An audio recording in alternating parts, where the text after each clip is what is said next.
Happy New Year! Well, a couple of days late, but hello everybody and welcome to 2024 and the Tuesday night Avenger calls. Thanks for tuning in. As always, might as well start with my first question, making sure you can hear me, you can see me, and yeah, we'll go from there. Whilst you're letting me know, usual format for the time being. So obviously we've got plenty of news to go through. I then want to have a little chat about where we think, now we're in 2024, year of the halving, potentially year of the ETF, where we're going to be going along this this timeline, bull phase, etc. And what stops or sort of key checkpoints we can see on the way. And then I got a load of questions for you over Christmas, over Christmas. So quite question heavy. I'm going to try and get through those as best as I can. Looks like you can all hear me, so that is fantastic. Well, let's just dive straight in once I can find the right button, not cough down the microphone. Okay, so here it is, Bitcoin chart. It's been a couple of weeks since we've sort of had a look at the quad box, if you will, and really, let's face it, all eyes next, I don't know, 8 days are on Bitcoin, the price of Bitcoin, and Bitcoin news, because nobody cares about anything right now except for the spot Bitcoin ETF. Is it going to be approved? A lot of action seems to suggest that we are going that way, but we just don't know until we know. But price has moved over the last couple of days, and there were rumors sort of during the holiday period, that downtime between Christmas and New Year, where everyone just assumes it's a Sunday and nobody knows what they're doing. That actually the SEC may look to approve these spot ETFs as early as the 2nd of January, so today.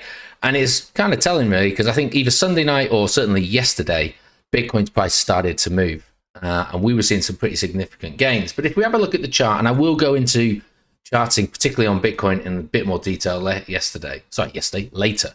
Jesus. But even looking at it as simply as this on the weekly chart, we can kind of see there was some form of compression that was forming, some sort of symmetrical compression, probably at best. And given it was in an uptrend, normally it's 50-50, but I'd say 51.49. And we absolutely broke through that, taking it down onto the daily time frames. It's a bit easier to see. Oops, don't know what we're doing there. And there. And you can tell it's my first one back, and I've had a few weeks off. But this is sort of like a bit close on the trend line. I mean, however you want to draw it, whether you want to start it from down here, or you just want to take it up sort of this level. You can kind of see price was reacting off this. And then we did have a relatively flat top. Ultimately, I suppose a lot of us, me included, may have thought that we'd sort of get towards that line, but we've still got quite a bit of the apex to go, maybe one more bite at the cherry. But with this news, with this excitement potentially about the announcement, I think price just tickled over to the top, because, and we will go into it in a lot of detail, we're not this week certainly going to try and avoid talking about ETFs. Why turn away from it? I'll just run into this and see what happens. But because of certain activities that have happened over the last 2 weeks, as a matter of fact, over the last 5 weeks, really, there is just such a positive feeling within the crypto space right now. Whether or not that is justified, whether or not that's going to come to bite us, we can't hide behind the fact that the sentiment is incredibly positive. Everyone's geared up for the ETF. I dare say that the vast majority of retail people don't even really understand what the ETF is or how it's going to work. But neither here nor there, they've heard people talk about ETF, they've heard people link it to institutions, and so they want to get in. And yeah, I've asked in the poll, and we'll let it run for a little bit longer, whether or not that is a key, whether or not that is going to keep on going if and when an approval is made in the next 8 days. But what was quick to come out today was actually the SEC. They've got a lot of paperwork. There was a lot of filings on the 29th of December, which we'll go through. And obviously the SEC haven't come back to work till today themselves. So the earliest we can expect insiders are reporting is around about the end of this week, which ties in with the 5th, the opening of that window. And so, yeah, we'll just unfortunately have to wait and see. But the sentiment has definitely moved up. There's been a little bit of a pullback today, but once you go down even onto the lower time frames, so the 4 hour, you can see that move there. It was due a pullback. And even if this is just a slight pullback before we do go north, I'm expecting it to reattack. Go back onto the day because it's a little bit better. This trend line here, this support, as we'd normally expect, some form of Kobo. and then cushioning off that. And if we've got 8 days, there's plenty of time for that to happen. As I say, we'll go into a bit more detail later. Dollar's turned around after falling, got down to 101. But again, that 100 level we talked about, 101, 100 level, just very difficult for it to break through at the moment. Sentiment has turned around, but we'll see where it goes. And Ethereum and Casper, we'll get into altcoins a little bit later on, but they're just going to do what Bitcoin does. I don't care how closely or disconnected you are. I think the news with Bitcoin is going to carry this next few days will move the market. So yeah, we'll certainly have a look at that. Okay, as I said, the poll's still going. For those of you that haven't seen it, it's just a quick question on if the spot ETF is approved in the next couple of days. What is Bitcoin going to do? Are we going to pump? Are we going to run to the toilet on Boxing Day to, dump? Is it going to be hard and fast? Are we going to see the volatility? We're going to see the market makers try and take advantage of our FOMO or our fear, depending on if it gets rejected. Or let's just face it, we don't know. And I'll be honest, I'm probably sat in that camp. I have an opinion, but whether or not that opinion actually is going to come out, we'll have to wait and see. But yeah, feel free to answer. It'll be interesting to see where the rest of the sentiment is. Okay, let's just jump into some of the news. And as I said earlier, I'm not shying away from it. We're going to talk ETFs because that's been predominantly a lot of the major news. I mean, I've not been keeping a close eye over the Christmas period, but the big ones that popped up have been this. And as I mentioned to you, I posted it in the group anyway, that the SEC basically said, look, if you want us to consider you for the January ETF review, then any amendments need to be filed by the end of the 29th of December. And so we saw a whole raft of updates and amendments to applications on the 29th. We'll go through what they are, maybe not in so much details, but you can see that it kickstarted off with ARK, Invest, and 21 shares. But actually, if we go on to, I'm going to butcher his name here, but Eric Balchanas is a Twitter thread who I think he's been brilliant. I've only really been following him for the last couple of months because he talks very much about EFTs, but ETFs, but he talks about a lot of other financial things. But he kind of documented it all through the day, and you can kind of see how many we went through. So Invesco and Galaxy, it's all on the 29th. They went in. Then we had Wisdom Trees, excuse me, also came in on the 29th. Fidelity updated theirs as well. Bitwise did theirs, Valkyrie did theirs, BlackRock did theirs, and pretty much everybody, with the exception of kind of Grayscale, submitted theirs. Now, the main things that the SEC were really looking for was confirmation that it was just going to be a cash-based system. I think so, so none of this in-kind crypto kind of opportunity. So a lot of big change that. And then the other thing they're looking for was an AP, which is an authorized partner. So they were looking to just make sure that that was all signed off. And you'll see in a couple of pages times, we've got a little table that sort of like details where everything is and how much is going. But what has also come out within these applications is fees. So how much people are going to charge to be part of this ETF package, whatever it is you want to call it. But also some of them have gone as far as to document how much they're going to seed or fund these ETFs with. And the numbers are pretty startling. I can't even speak. As an example, Bitwise is saying 200 million. BlackRock is only 10 million. There's a couple of others you'll see on the table that is 2.5 million. And so there's a huge gap or canyon of wealth behind that. And, it's interesting to see the different stances that companies are necessarily taking, whether that's because some of them already have a lot of Bitcoin. Who knows? We can talk through that in a moment. What was the next moving on to? Yep, and then Grayscales, interestingly, they dropped their amendments today. So they missed the deadline. I'll be honest, I didn't have time to actually go through and have a look. But I think they might be on a different time frame to the rest anyway. And so that's probably why they have an opportunity. But they did miss that 29th.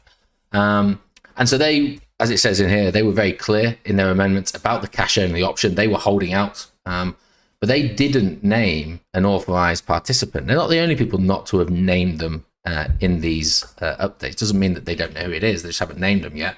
But it is interesting, as they say here, because the SEC in all of those meetings that they held in end of October, November, December, the two things they were holding out for is it needs to be a cash only system. And we want to know who this authorized participant is. And for those of you that aren't aware, and trust me, I wasn't aware till recently, they're effectively just a manager who is going to manage, the ETF, who's going to redeem the ETF shares, etc., on behalf of the applicant. And so that's where that kind of sits.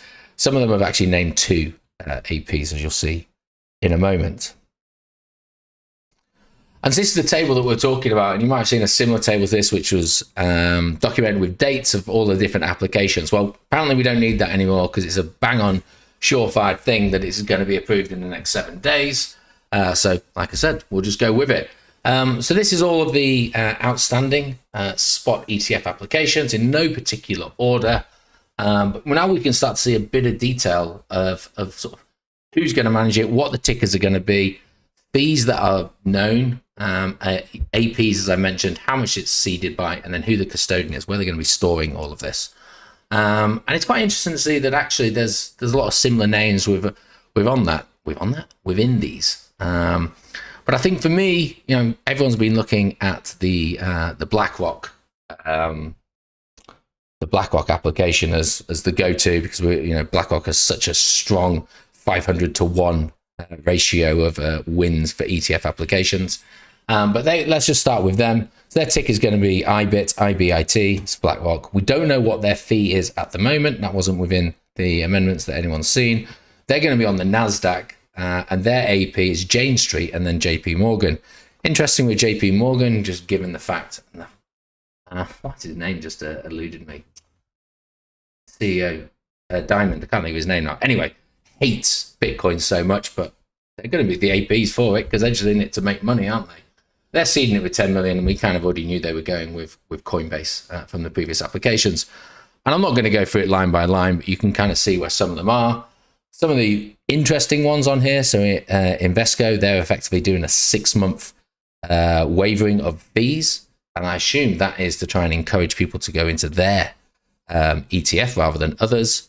The likes of Grayscale seeding it with 26 billion, but that's obviously because they have Bitcoin that they're looking to convert anyway. And then you can kind of see the disparity in some of the other ones. So, this is in millions on that right-hand side there. So we've got 10 million, 200 million. What's that? 100,000 from Van Eyck. Not sure. I don't know why that is. And same with Invesco, 2.5 million and then 2.8 million. So I don't quite understand why there's such a difference. Maybe that's something to look into. Don't know whether or not it's actually even particularly relevant. I suppose the only thing for me, just thinking out loud whilst we're doing it, is if it is approved, let's just go down for now, it is. These are then in competition with each other. These are effectively trying to get customers to invest within their trusts, if you will. And so things like fees and how much people are going to have to pay annually are going to be a big deal. And, you see Invesco going down the line of would rather get people in and maybe take a little bit of a hit or not make any money at least, and then secure them in there. But on the other side, investors may look at, instead of just how much they have to pay each year, well, actually, how much is in this? Because, they want to make sure that whoever they go with has the lion's share and it's going to be relatively stable and they're going to be able to utilize that to make some money. And so, I don't know.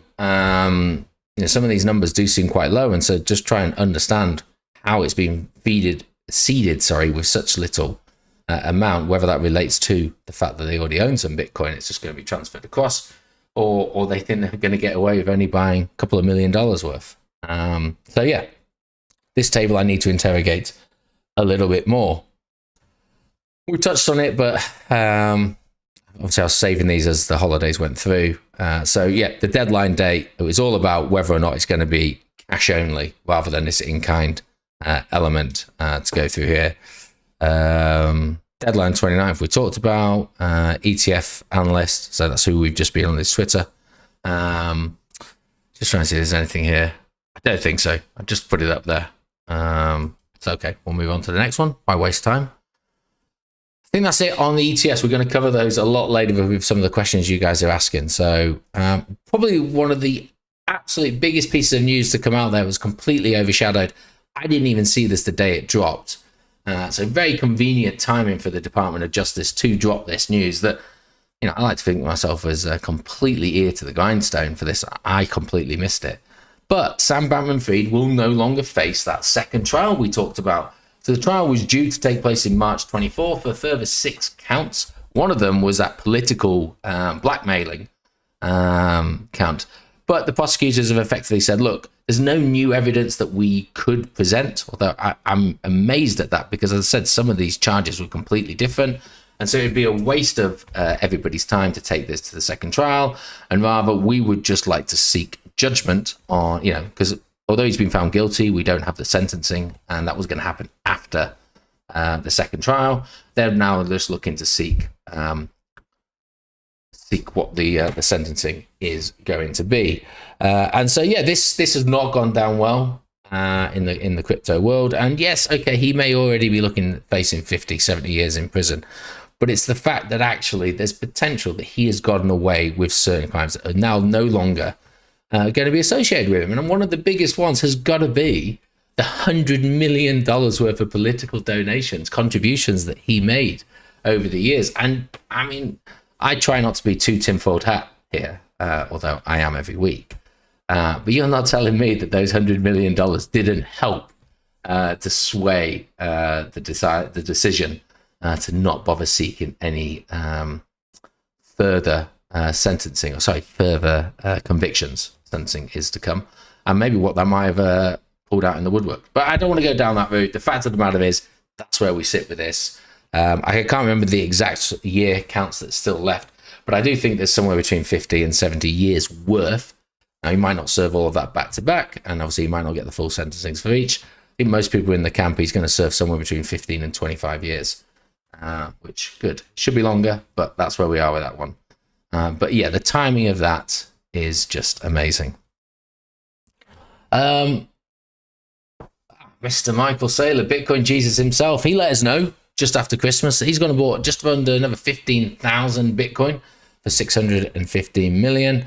And if any of you really believe in fundamental analysis, then, you know, Michael Saylor and MicroStrategy have an uncanny knack for announcing these at local tops. So we've been talking for weeks that maybe we need a pullback, and maybe this was what we needed. And I didn't get it queued up in time, but I did post it in the group as if to just add to the fact that we're all going down to 12K. Jim Cramer has now gone live and confirmed that Bitcoin is unkillable.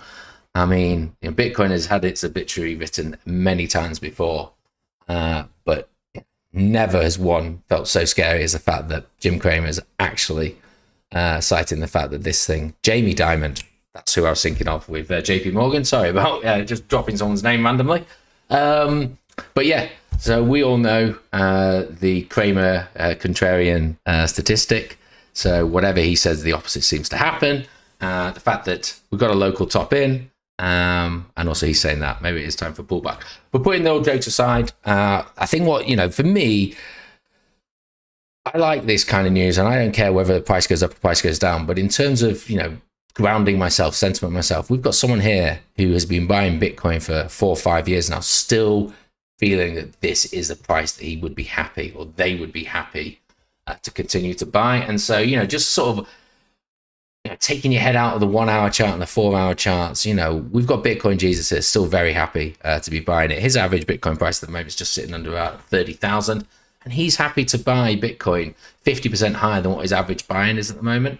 And maybe that's just a lesson for all of us that penny pinching isn't the way forward. Now, granted, he took a lot of shit for a couple of years during the bear market, but got a feeling that he's going to be doing all right. And it's 190,000 Bitcoin, which, if there's roughly 19-20 million in circulating supply, what's that?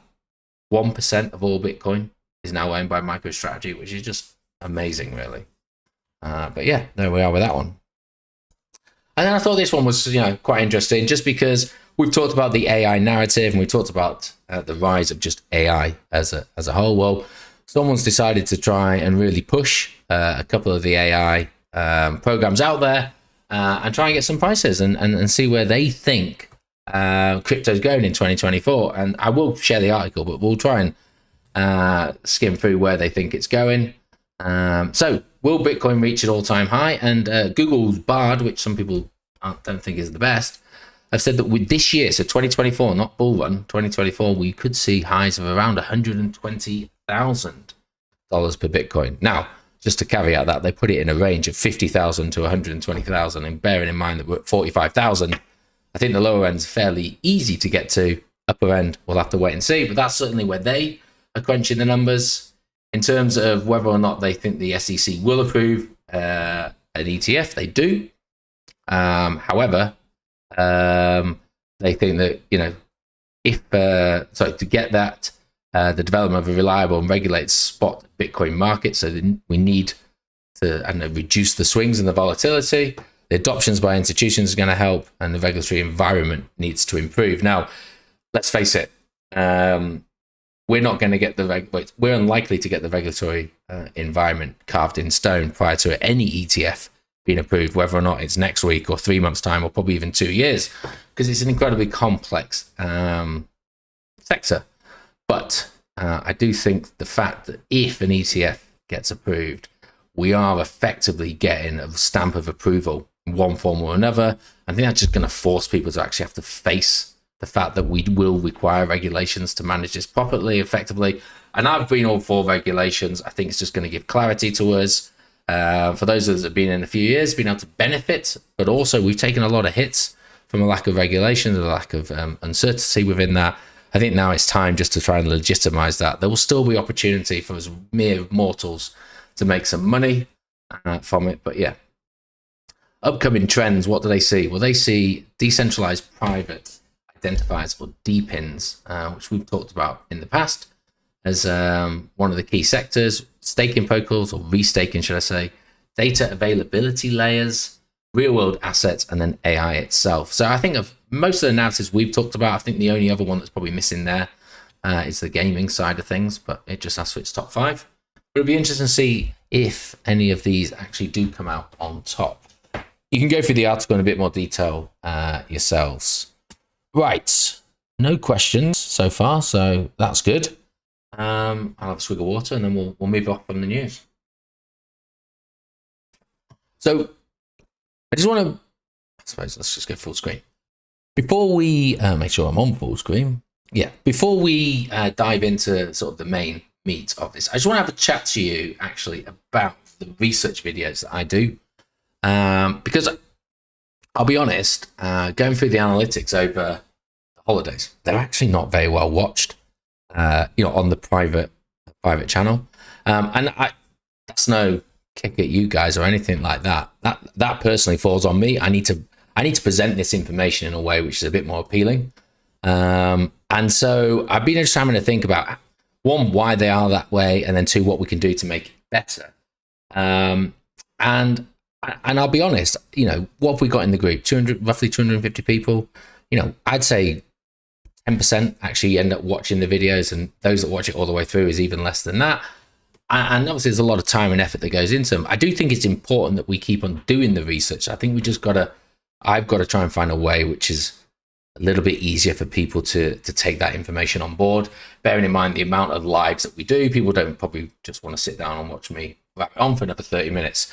So I think I'm going to try something a little bit different. I will still continue to do research token reviews. However, what I would like to try and do, and I need to create a format for it, is to effectively create a one-page, fancy-looking Google sheet which just has pertinent information that's very easy to read, very easy to understand, and someone could look at it and within 60 seconds to 2 minutes be able to take that information on board. I will probably still do the videos because that's the best way for me to kind of understand it, but where and how I upload those, I think, the amount of effort it takes to go in to do the videos, to edit them, I think I'd need myself just to justify that more than 15 people are going to watch it. So yeah, I need to have a look at that, but I am going to continue with it. So the Alpha Zero video that I've done, I'm actually going to hold off on that one because I'm going to use that as the basis that will be the last video that comes out, but it will also come out with this template so that people can choose which to look at. And then as we go through the next ones, there will always be a Google sheet. And then it'll just be one Google document. People can flick through, different pages to have a look at it. If people don't like that, then I'm happy to pivot back. But I just want to try and do something that actually just has a bit more appeal within the group.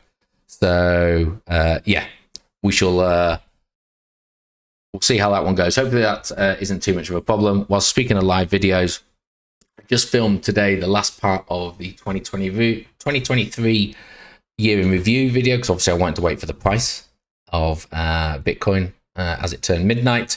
So give me a day or two to edit that together, and I'll try and get that one out for Friday.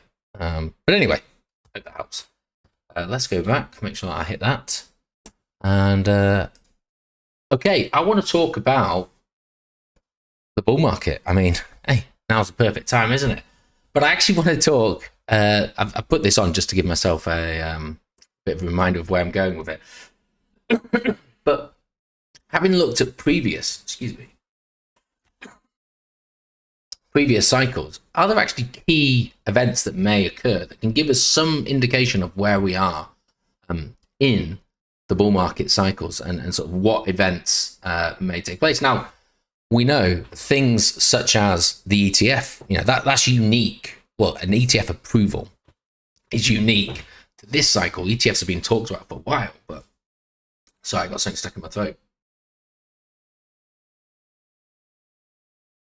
Yeah, so an ETF has been talked for a while, but this, we genuinely are seriously on the cusp of an ETF approval, I would say. Whether or not it's now or 3 months' time, we'll have to wait and see. But certainly the narrative seems to be that the SEC are finally willing to listen.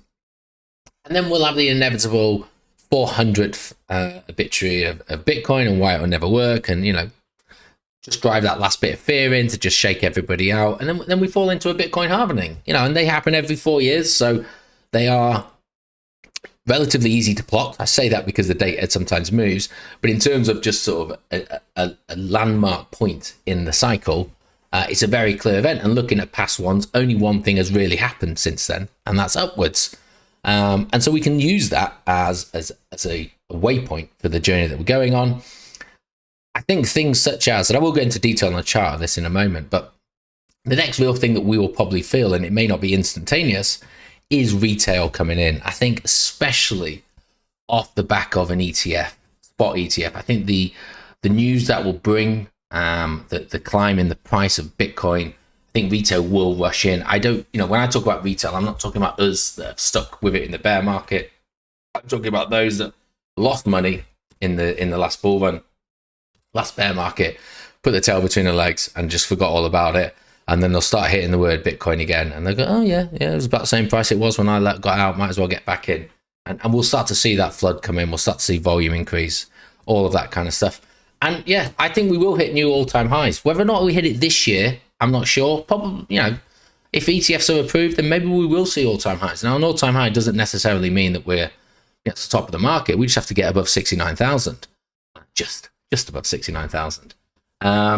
And then I'm still sticking with where we are with the 4 year cycle. Inevitably, we'll have that blow off top that none of us will catch. And yeah, we'll think it will go higher than it actually does.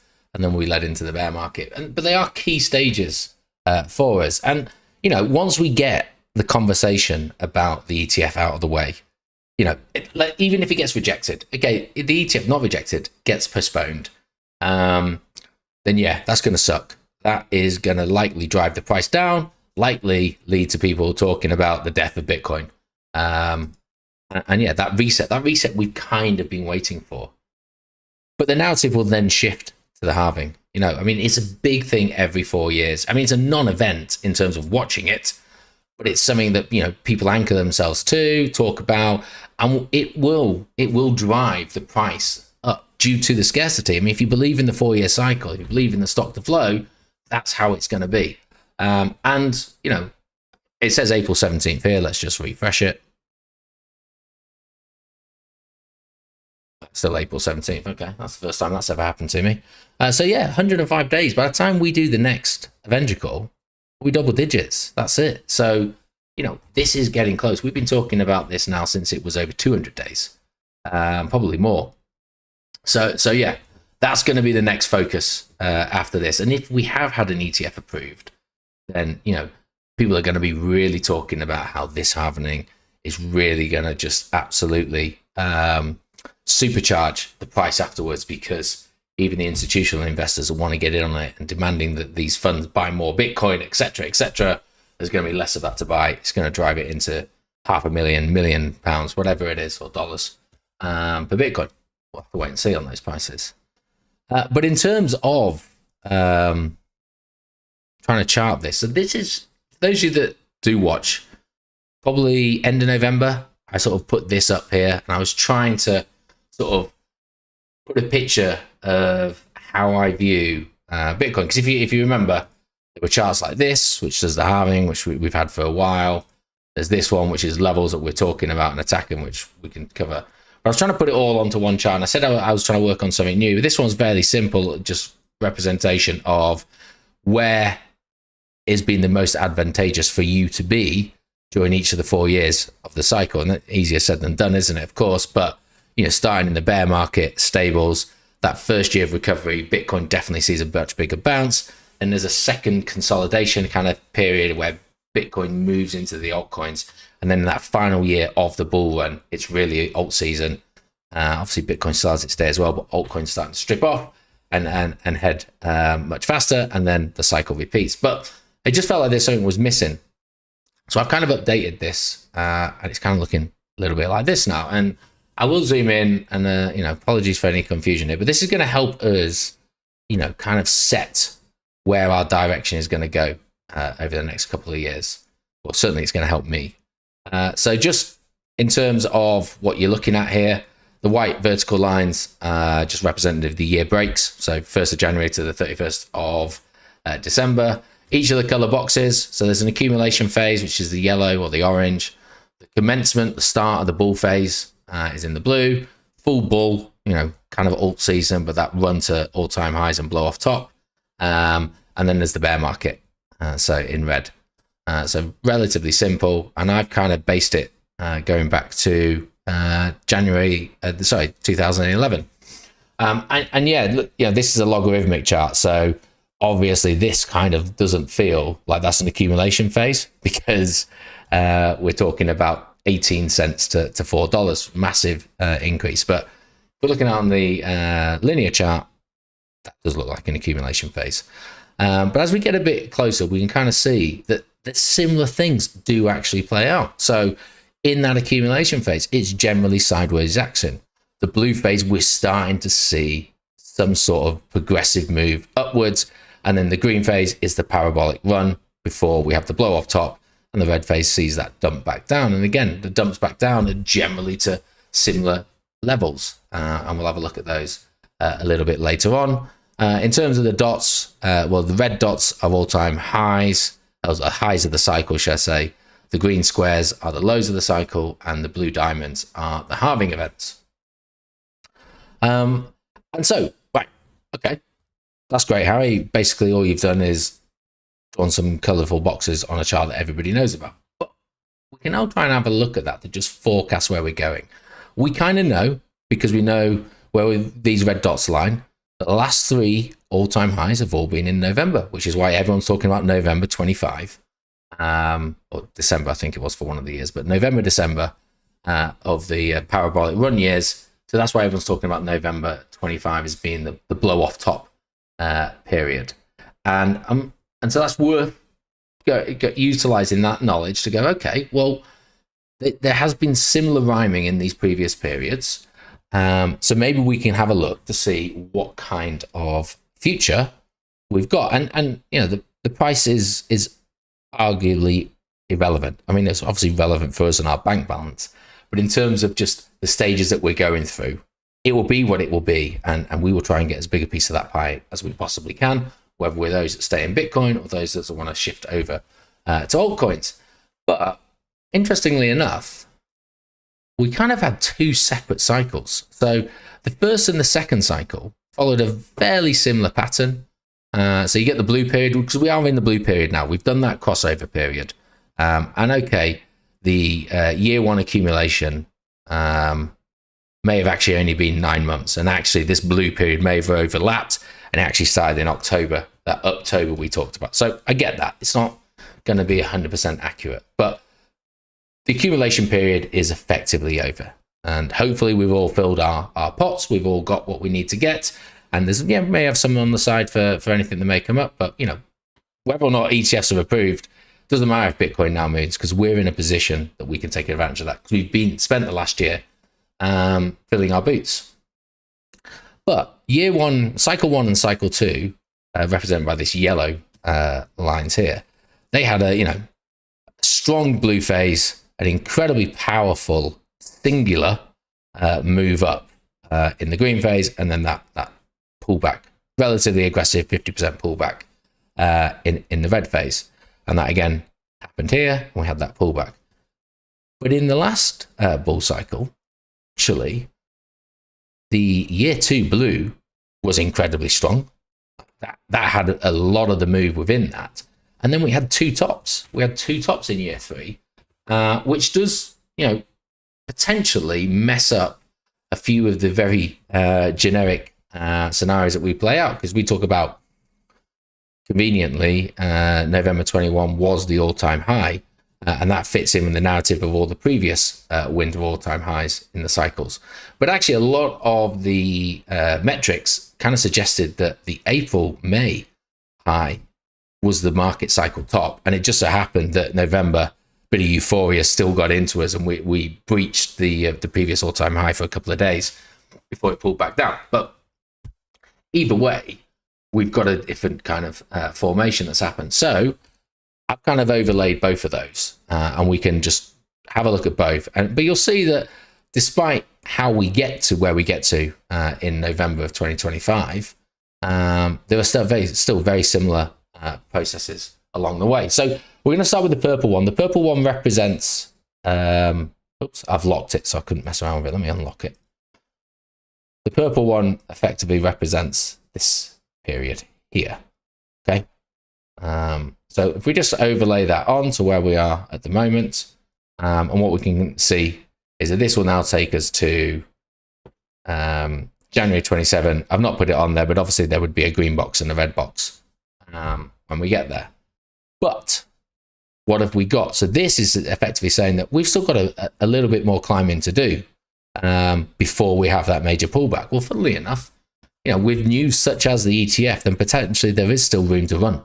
And so we do have some legs to go. But then we had this big drop, and this drop, some people will argue that was the COVID drop, and it wasn't. It took us a lot lower than perhaps that drop should have taken us. But the fact of the matter is, we were overextended. Previous cycles have shown that in this blue period, when there weren't things like COVID or other black swans, we've always had a pullback. And this was an aggressive pullback, much like we've seen in the other years or the other cycles. So yeah, it may have gone further than we thought, but we get that pullback. And that's why I sort of linked to, we've got the ETF, and then we've got this, something's going to cause, I don't want to use the word collapse, but a correction in Bitcoin, enough that it's going to create fear. I'm not talking about going from 45,000 to 42,000 like we had over the Christmas period. I'm talking about going from 45,000 or 48,000, whatever we get to, down to the mid 30s. Something to really shake it up and for people to start going, oh, actually, no. And I do think that will happen. Still stand by that. And that still works. And then we'll have that halving. So that, if this was to play out, this is something that we might see over the next couple of months, which I can't believe, given how far away we've been from the likes of the 50 EMA, how overbought we are on a lot of the indicators, how high we are on the greed scale, that we can sustain this level of upwards only for 3, 4, 5 months until we get that halving. Now, something's going to give before then. And I think that is where it's going to go. We'll have that correction, we'll have the halving. And then look, every time, look at this, every time we've had the halving, these diamonds, what's happened?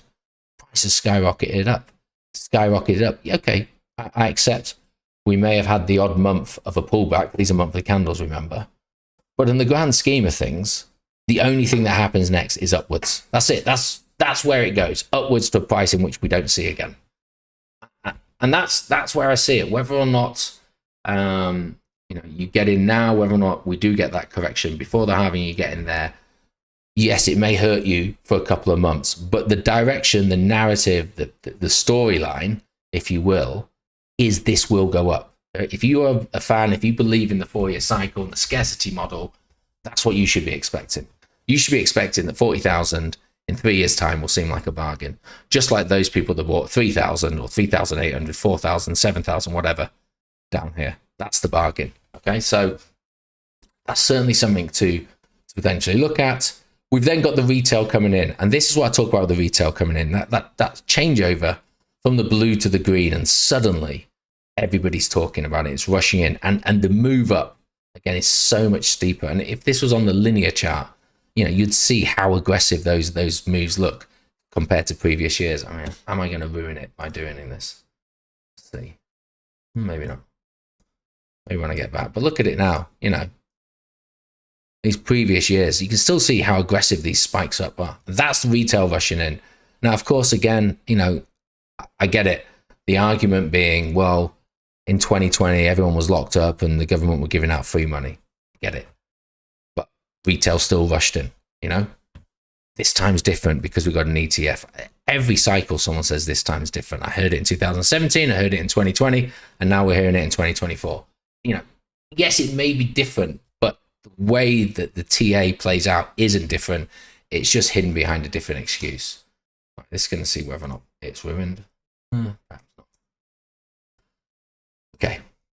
And then we'll get those all-time highs. And, as I say, all we have to do to get past the all-time high is 70,000. Now, if we're using this time frame, that will happen this year, end of this year.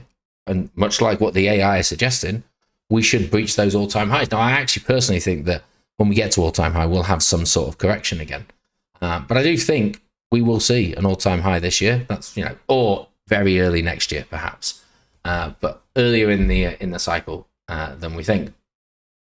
And then we're going to get to the blow off top. And this is where this one falls down, because we don't know if it is going to be a double peak M formation like we had last time, or it's going to be what is more traditionally experienced, and that full-on blow-off top, where it is, it's an incredibly emotional journey whilst you're on it, and then it's gone before you know it. This one, it felt like it was gone before we knew it, when we dropped from 64,000 down to 31,000, but actually we recovered again, and that's what gave people the blinkers, the blinders, to think that we'd get to 100K, and obviously we missed the boat there. And then we've got the bear market. And for me, the bear market has played out every single cycle. It's generally 365 days. You might add an extra month to that. So what, 390, 400 days. Works out incredibly well each time. I think that's what we're going to see. And although this one doesn't reflect it because I've had to move it around, I'll show you on another chart a little bit later on. Typically, we kind of fall back to an area which was heavily, I don't want to use the word hit, but heavy form of resistance during the orange period. And that would be around about 35K. So, the argument potentially being that at some stage, whether it is in the next few months, and if it's not in the next few months, it's likely going to be in the next few years, we should see 35K being hit again. It's just whether or not we can take advantage of that journey over the next 2 years before we come back in. But, even looking at here, so what, we had it at around about 14 to 15,000, and then we had that drop back here around about 15,000. That's kind of exactly what happened. Similarly, with this blow off top, came back down to 200, and what did we have down here from the previous run up here? 200. It's followed that. Granted, it's not been that many cycles for it to work on, but we can only go on the data we've seen. 35,000 has shown to be an incredibly strong level. Not only, or 31 to 35,000. Not only has it held us for sort of 6 months last year, but look at where it came down in the mid-cycle collapse back in the last bull run, 31 to 35,000. So seems like an attractive level for us to have a look at. All right, but let's just flip it over. Let's just have a look what would happen if we run this bad boy on. Now, the interesting thing about the previous one, the purple, was that gave us a bull market top, based on the levels from this one, of around about 165,000, which is in the realms of what we've talked about in the past. But when you overlay this one, you're seeing it at 500, 700,000. Now, obviously, it's not a realistic projection because it's just me overlaying that and then moving it across. But the point is that the people like Plan B, stock to flow model, they are talking about 500,000 Bitcoin at the top of the next cycle. And so whilst I personally don't expect it to get there, and that's something that I really hope I get to eat my words on, you know, this one at the moment kind of gives us a route of how we could potentially get there. But also, it still allows us for a couple of other opportunities on that timeline. Because we get that run up, we get that up only. But interestingly, this one kind of takes us close to the market high. I don't think I've got it quite right because previously it was just under. Close to the all-time high, which again, we had that run up last time getting us to 14,000, which was kind of the top of the bodies on the last all-time high, happening before the halving event. And then we have the halving event, and then we have the correction. And that sort of fits with these previous cycles here of the halvings have served as a buy the rumor, sell the news event, the buy the rumor, sell the news event of the cycle. And so we do have that mini correction, and that mini correction is normally when people just say Bitcoin's rubbish before, you know, it moves in the opposite direction and retail get left behind. So we can kind of see where that journey is playing out for us as well. I lost my train of thought there. What was I just about to say? I can't remember. So we will just talk about, so what we now see in this accumulation zone is we have the halving, and at the moment we got it for middle of April. Obviously it's a monthly chart, so it says the first, but at the moment it's the middle of April. We have that opportunity, and then we have the pullback. And the pullback may be the thing that scares some of us, or maybe the thing that some of us take advantage of, and then off to the races it goes. And then, you know, we never look back. And that's kind of how we had it in 2000. Any of you who were around in 2016, I personally wasn't. I got in 2017. So I missed that halving, but I got in, you know, the old classic, because I heard everybody talking about it. And it was that parabolic run up, and that retail flooding into the market is exactly the same narrative and exactly the same story here. But we don't have a cooling off period. Momentum never stops. And so we actually end up going higher over the same period, but the euphoria continues because we don't scare people off, or people don't take profits along the way. We find our cycle top, and then we reject and we come back down. And you know, this one obviously doesn't suggest that we're going to get down to that 35,000 level. And if we did get up to the likes of 500,000, a fall to 30,000, 90 odd % fall would be unprecedented for Bitcoin. Normally we're talking around about a 60 to 80% fall correction. But yeah, so this one would have a much higher base on that level, but that base would still need to be formed on the journey on the way up. And you can kind of see the shoulder here. So after we've had that, you know, if it is, and ignore the numbers on the right, they're irrelevant because we don't know where it's going. But the previous patterns, and both patterns have exactly the same. There's that shoulder there, and then there's this shoulder here. And that's exactly what these are. And that's exactly where the price came back down to. So it certainly gives us some kind of idea. The problem that we have, though, and now, you know, I've just spent 15 minutes talking about how this roadmap is quite clearly out there. But the reality is, if we went with this model, what we experienced last time, and a lot of the metrics seem to suggest that the first hump was actually the blow off top, we all might be late to the party, because we might all just be going on a time-based profit taking scenario. And I know Simon talked about profit taking in the trading pub last week, I think it was, might have been the week before. But yeah, you know, we've got to just be mindful that just solely focusing on time is a surefire way for us to end up losing out money. Now, it's great to have a time goal. So if we get to that point and nothing's happened, then fine. But if you start to feel that things have changed, we are starting to see dips and drops, you know, you've got to have another backup plan within how you take that. And I just feel, just the way the market is, that this purple one, so what we experienced 2021 run, just seems to work better in terms of where I see we are in the market. We've had an incredibly strong run up. We are due a pullback. Okay. For me, instead of the halving being the buy the rumor, sell the news event, the ETF has taken over. The ETF has become bigger than the halving because it's something new for people to talk about. It's a new story to go on, but with it attaches the power of institutions. And as I say, retail probably don't even know what an ETF is, or how about it you really go about doing it. It doesn't matter. All they think is institutions are coming, BlackRock, $10 trillion, all 10 trillion has been dumped into Bitcoin. You know, that's kind of the mindset. And so that feels like that's the sell the rumor event this time around. And so if the ETFs are approved and we have that sell the rumor event, I don't think the halving will have that effect. I think we'll continue up. And then it's a case of where do we go? Maybe we don't have that hump. Maybe it's more, let me get a pen. Maybe it's more, it just goes that way. We miss out this bit. It just goes up. Yeah, okay, accept that. And it's a bit more gradual, and then maybe just sort of spoons up that way, and then comes back down. Fine, we don't have the second hump. But in terms of where we sit right now, look at this on the monthly chart, 5 solid green months in a row, and we're not even in the blue period. It's happened before. It's happened, as I said, it happened in this one. 1, 2, 3, 4, 5. Then we had a hell of a correction. We've had 5. We're now entered into the blue. Maybe we've got the correction. Maybe we're just a little bit behind the times on that one. So yeah, this I will keep on sort of trying to work on this and tidy it up. Certainly, we end up doing 2 with how these fit a little bit better. But that for me seems to be there. Those key events are still going to happen.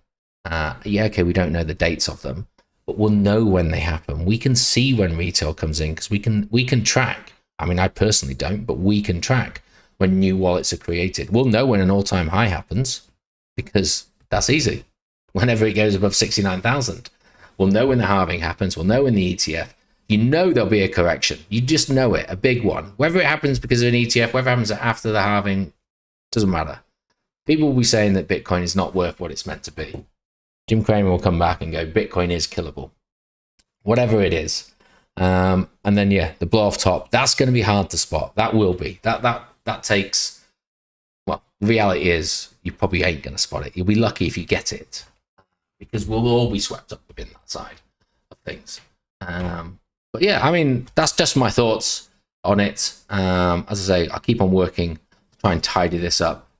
I'll post it in the group if anyone's actually interested in it.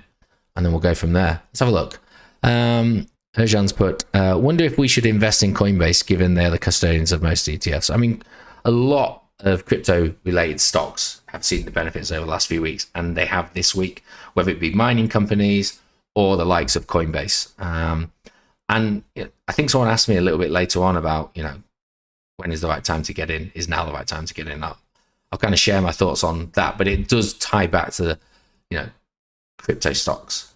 I've noticed there always seems to be 13 of us on the live streams. Yeah, I mean, the live streams are kind of there. The live streams on, going back to in the group on Vimo, they get good analytics. A lot of people do watch those. They just don't happen to tune in live. That's why we record them and put them in the group. So that's absolutely fine. So I've got no problem with those.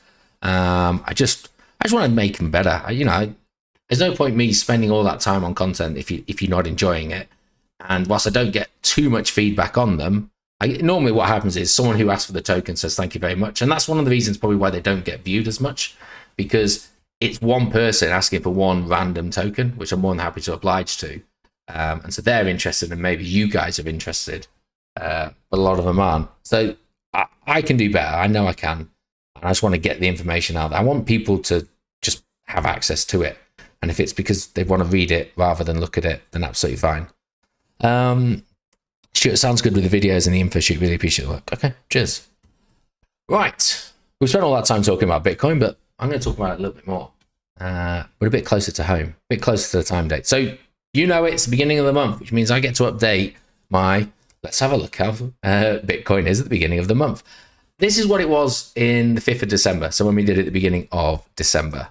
And this trend line, this trend line is a monster. This is the one we drew back at the end of last year. And it has, what's happened there? It has been a monster all the way through. And look at it last couple of days. It has fought it, but it's bounced off incredibly hard. So when we update this, and I'll update it in a second, this is the battleground, this trend line for me. We can keep on snaking up this. It will, likely retest it as it has done throughout, but it needs to, for us to have that correction, it needs to break it. And this is stronger than you might think. The amount of interactions it has had has shown that this is the line. Now, all of these high block levels are out of date because this was the beginning of December. So we have a look at where we are with high block. Let me just run it again just to make sure. I'll zoom in. Okay, so that action we've had over the last 48 hours has taken out the level that we had at 45,000, which had been on our chart for a while. So that's gone now. And there's not really much above us anymore. There's a little bit at 48, but that's going to take time to build. No one's really sort of building on that. It does feel at the moment, people are kind of just holding their breath. I think that has to be related to where the ETFs are going. Who wants to place a short right now? I'll have a look at the delta in a moment. Who wants to place a short right now when the ETF is so close? So I get it that not many people are potentially willing to do that. And again, this is building up. This level at 34,000 is getting yellower and yellower as people are getting more confident. It's going up. And it's likely that people are putting longs in. It might not be 50x leverage, but they're putting longs in at the moment based on the fact that they do expect an ETF to be approved and to see that price climb up. But in terms of what we're looking at in raw data, without knowing about any news events or anything, nothing up here and everything down here, it's just a target on your back. And if we do go and have a look at the liquidation levels, I don't know what the delta is. I mean, look at it. Where are we at? They've changed it. It used to be in millions. I think we had this last time.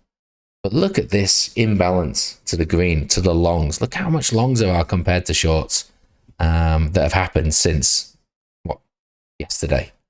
So there's next to nothing, and then everyone's come back to work and gone, right, ETFs are going to be approved. And that's worrying. You can't deny that that's not, that just the whole market thinks that it's going to be approved. We talked about market makers. That seems like an easy victory for them.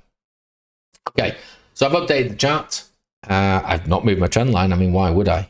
But these are the new levels that we're looking at. So there's a little slither here. We'll see how that one builds up. But it just doesn't seem to be much that's going up there. 3 hours ago on this daily candle, and we've suddenly had a bit of selling pressure already at 46,000. Did we tip over to? Just about, yes. So yeah. But again, here's this big level down here.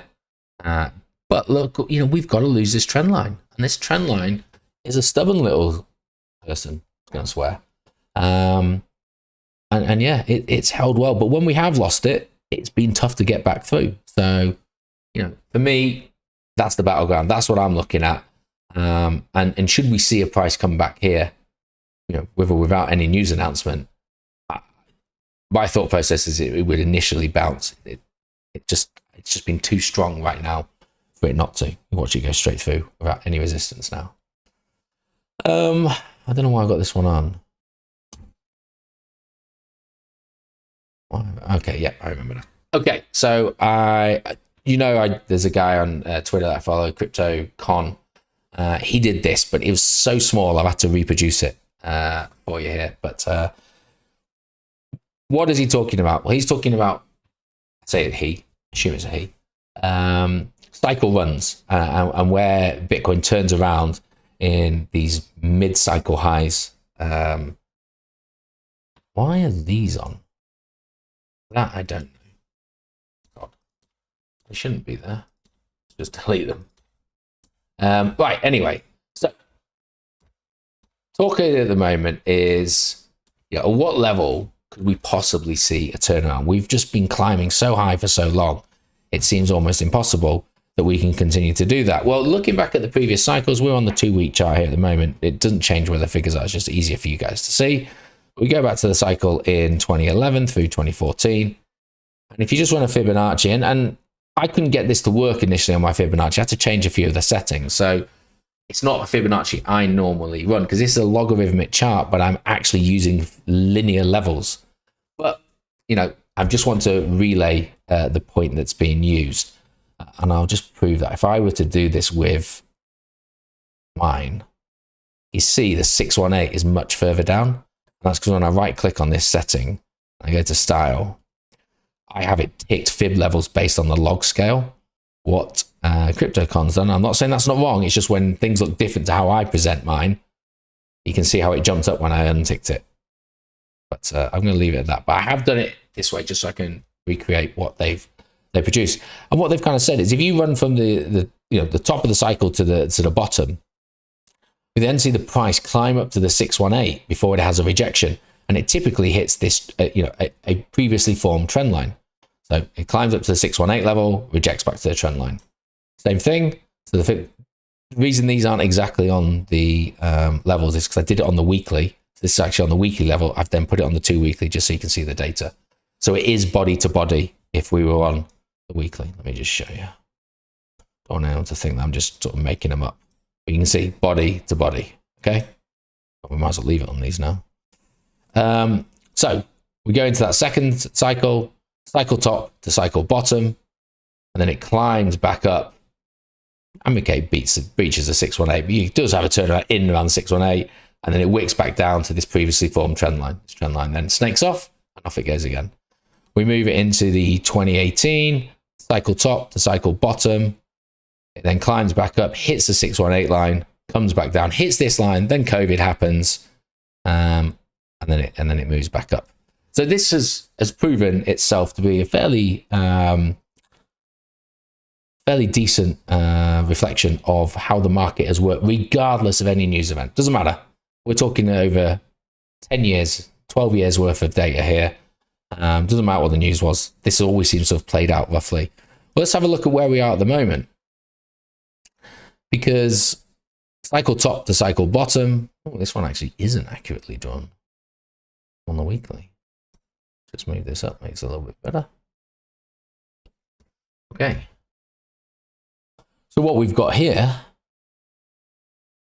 is we haven't quite hit that 618. So maybe there is the opportunity for us to hit the 618 and then have a look at whether or not we have that correction back to this previously formed trend line. Now, this isn't my super strong trend line that I drew on this one. This is a trend line that's just formed from the bottom.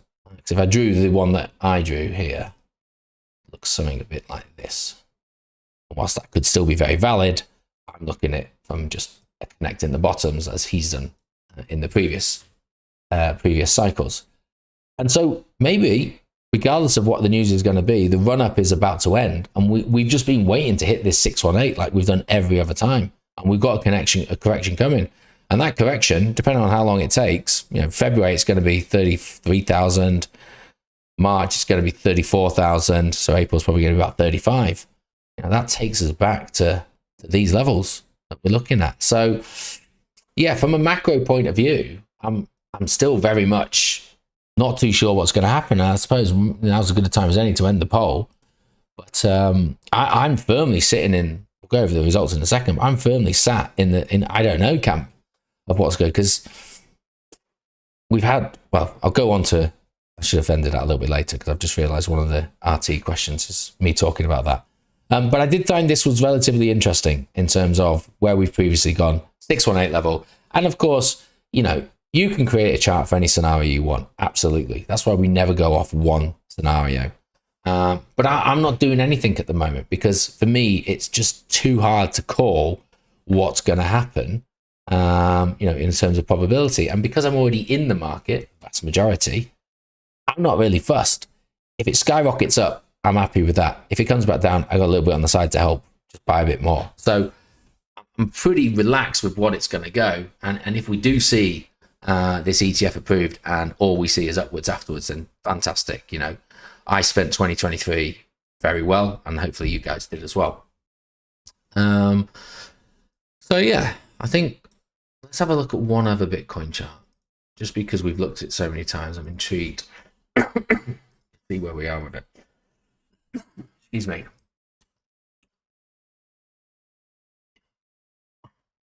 I've not looked at this one prior to today. So this is the RSI and stochastic RSI that we looked at. We never use the current candle just because we don't know what's happening with it.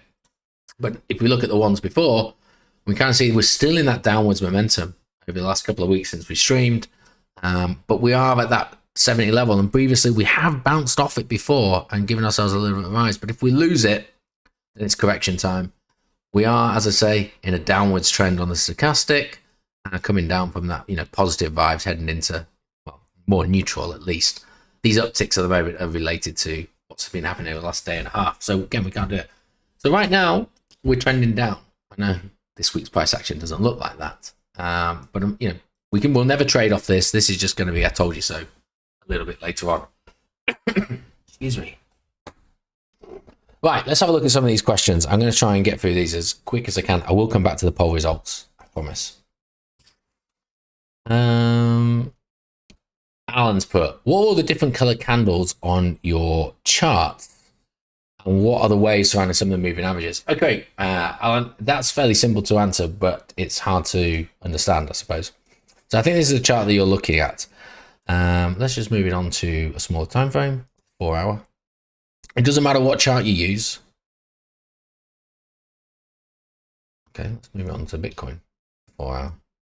There's a lot of information on this chart, and so to look at it looks incredibly messy and particularly difficult. The color candles that you're talking about there are the blue, the red, the green, and the purple, the pink, magenta, whatever it's called. And this is showing, they're called vector candles, and this is showing volume.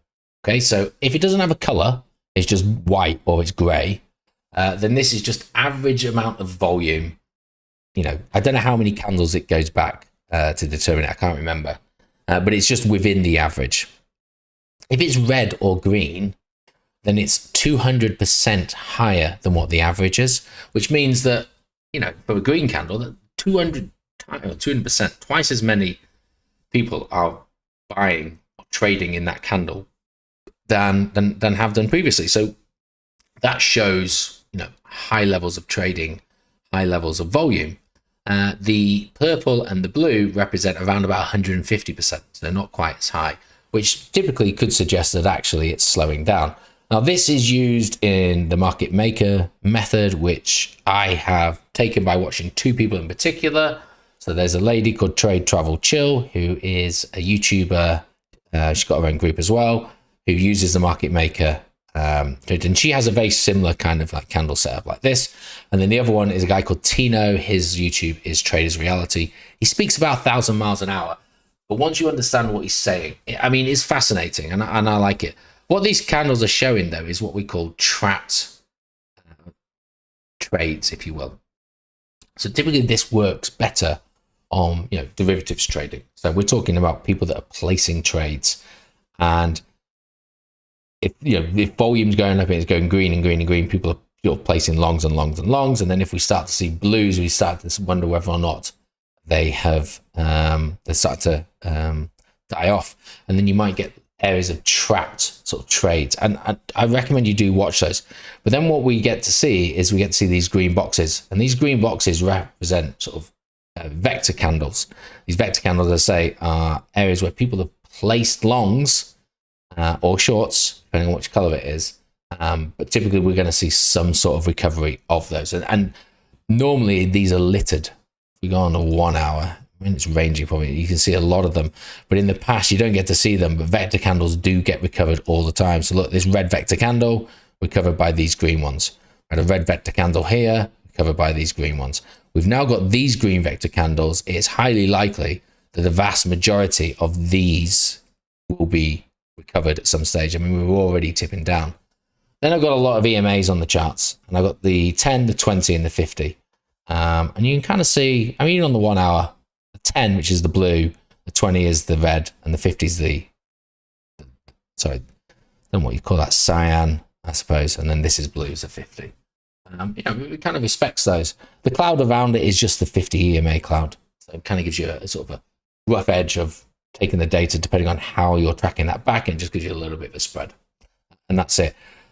I can't spend too much time on it. I've talked about this quite a few times in the past. Check out those two YouTube channels. I know Tino has like videos of just free content of how to understand it. His is a free indicator. I think it's free. So yeah, if you just go in the indicators. Oops. I think if you type in traders reality, yeah, and just click on that, and you'll get a lot of this data. It's so much comes in though. I've actually turned quite a lot of it off, so it can be overwhelming the amount of inputs there are. So just bear that in mind. You need to go through his videos to know what you need on and what you don't need on. Anyway, Richard, do you share similar thoughts on Simon regarding his exit plan from the last trading pub? I do. I'm just conscious how long we've been. That's a really important subject, and I've talked about profit taking in the past. I'm going to leave this question on, and if it's not urgent, I mean, hopefully none of us leaving the market in the next 5 days and never coming back. I'll touch on that next week. As you can see, there's quite a lot of other questions, and I want to give that answer a gooder answer as best as I can. So yeah, Richard, I will come back to that next week. Chris has put Happy New Year. Happy New Year to yourself. Thoughts on ATOR and Poke fundamentals and chart, please. He's then gone looking for some low cap altcoins on KuCoin, which haven't experienced a bull run yet, but showing signs of potential over the last few months. We have Tau, Casper, AlphaZero, BNC. Any other ones which I could be missing here? Finally, thoughts on Moonriver, Moonbeam, and Gala. Okay, there's a lot to go through there. Let's start with, I've never heard of ATOR or Poked. So I can't comment on those from a fundamental because I don't even know what they are. Here it is. So relatively new. The question I always ask Chris, I don't know which Chris this is, but how have you heard about them? Have you heard about them? Because that's all people have talked about is here, but it's had a hell of a correction. So looking at it anyway, 450th in terms of market cap, around about 70 million, 100 million tokens, of which 87% is in circulating supply, which is pretty decent. It's an ERC20 token, and it's available on a lot of the mid-size exchanges, so Mexi and KuCoin. What's it do? No, I'm not going to do this for all of the tokens, just because we'll be here all night. Okay, it's an autonomy layer for Deepin, but what Deepin? ATOR is building the largest global anonymous routing ecosystem, leveraging a decentralized privacy protocol, on-chain incentives, and signature hardware to rapidly scale our networks. This sounds like something I need to read into. So, okay, I don't know anything about it fundamentally. Let's have a look at it from a price point of view. Did I put it on the list? Yes, I did. Here it is. Okay, let's get it on the daily initially.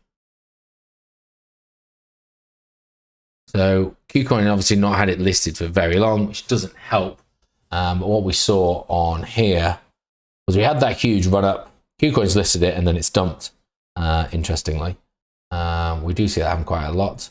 But actually, in terms of, this is quite unusual for the current state of the market we've been experiencing, because most things, although we have seen some corrections, this has gone from 220 to 60, so 75% correction, which is quite a large correction, and it's not really recovered. Looking around about 80 cents at the moment. Unfortunately, with this chart, let me try and find another one. Because how do I? Oh, there's a Mexi one. Okay, there we go. A little bit better. So, I mean, even from a market maker point of view, rise 1, rise 2, rise 3, collapse. Didn't even have an M formation on that one. Drop 1, it's consolidating. It's not got back above the 50 EMA, although it has finally climbed above the 10 and the 20.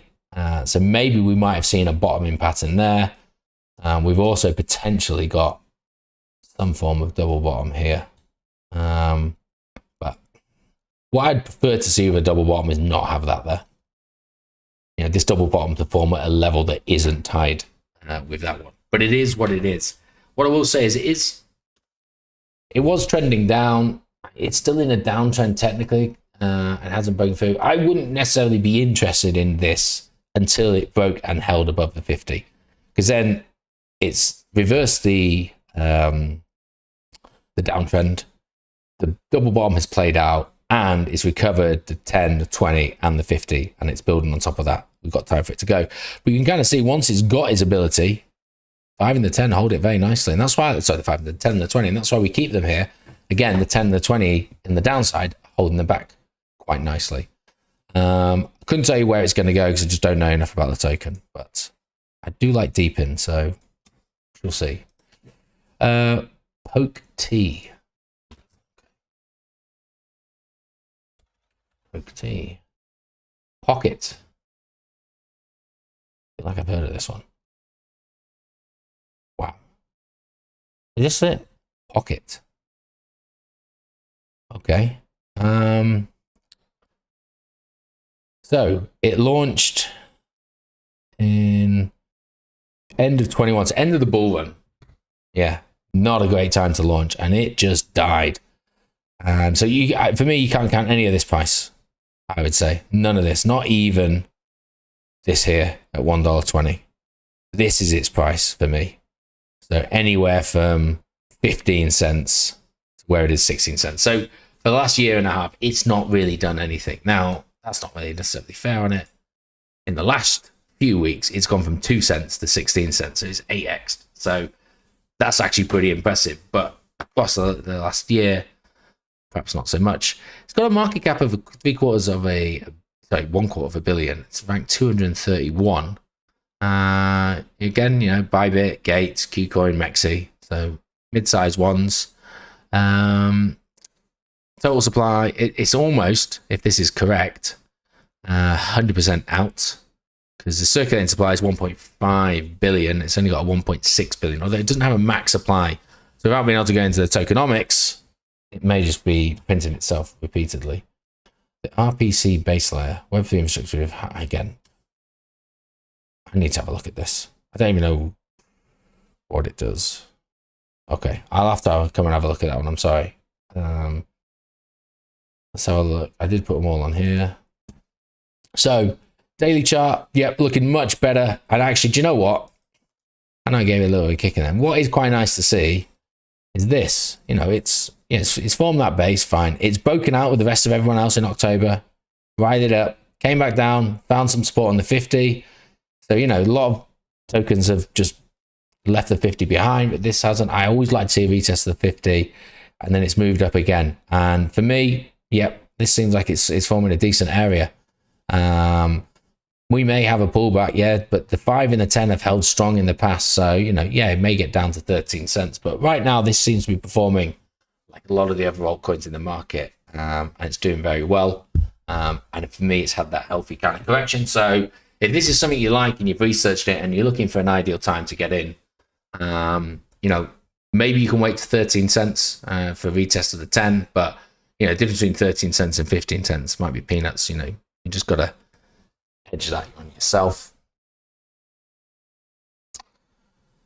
Okay, so low cap coins. So some of the ones that people have talked to me about, certainly within the gaming sector and a few of the other ones, I have on my list here. So gaming, in terms of gaming, these are the areas I'm looking at. Gaming, AI, deep in, those sort of kind of things.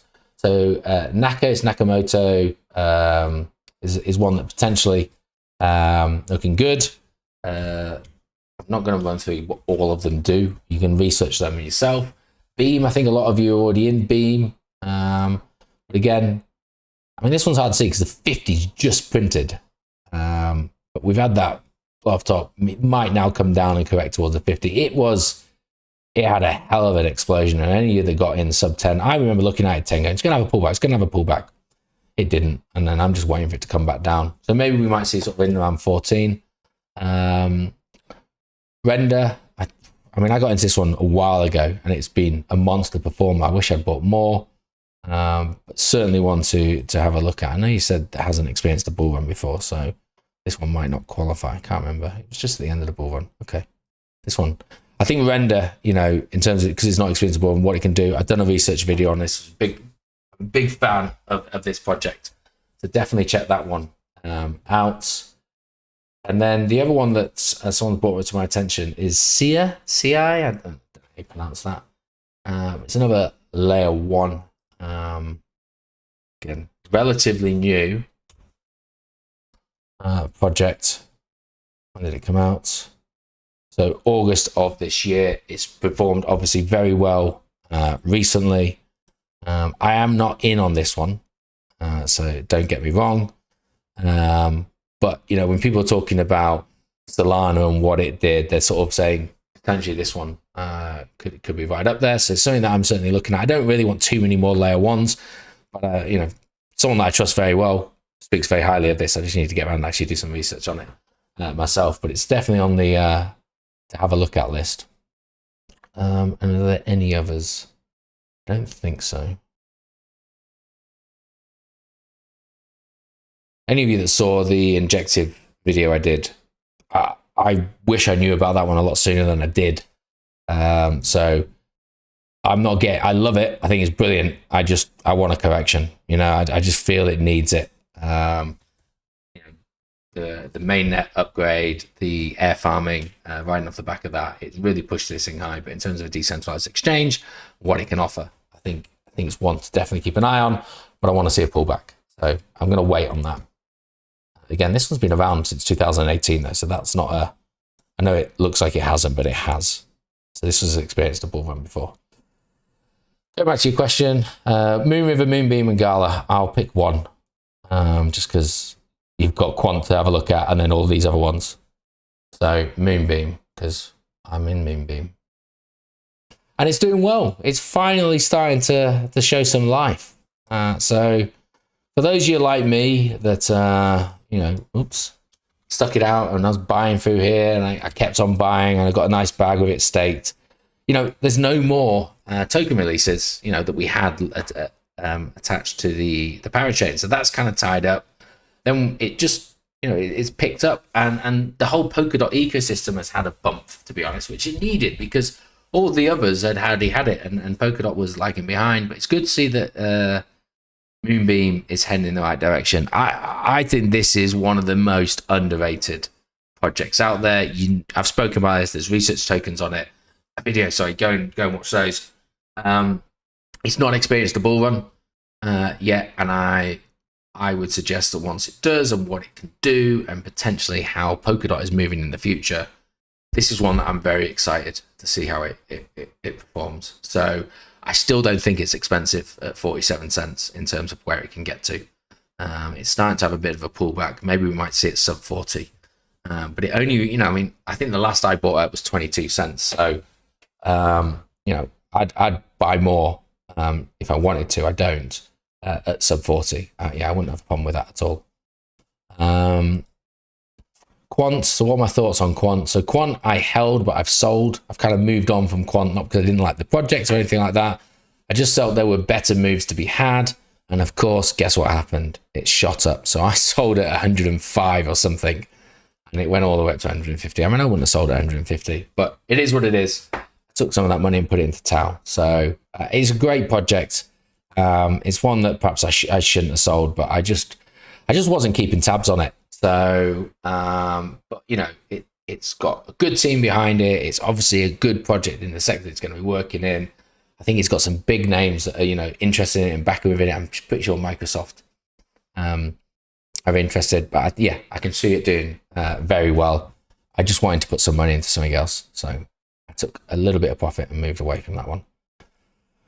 Okay, finally, your thoughts on Mexi Cloud Computing, Nuco Cloud. I really feel like I can't offer you much because I've never heard of any of these.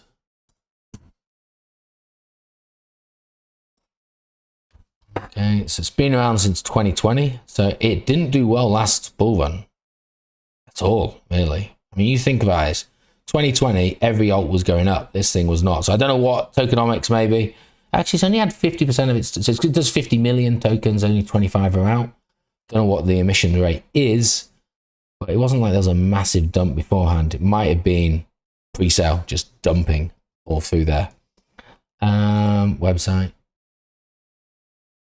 I don't even know what a hyperscaler is. Sorry, Chris, you're on your own on this one. If I have time, I'll add it to the list, but I've no idea. Sure, it's a great project. And so that felt a bit lazy. Apologies there. Let's at least have a look at the price for you. Okay. So with the price, what I would say is, since October, and we know it's been around longer than that, these are fairly nice moves here. So yeah, okay, it's extended away, and yeah, likely is going to come back down to the 20. And if it does that now, it's going to be 50 odd cents. But this is, nice natural movement finally. So maybe I'm a bit early to judge there, but certainly looking strong as of right now.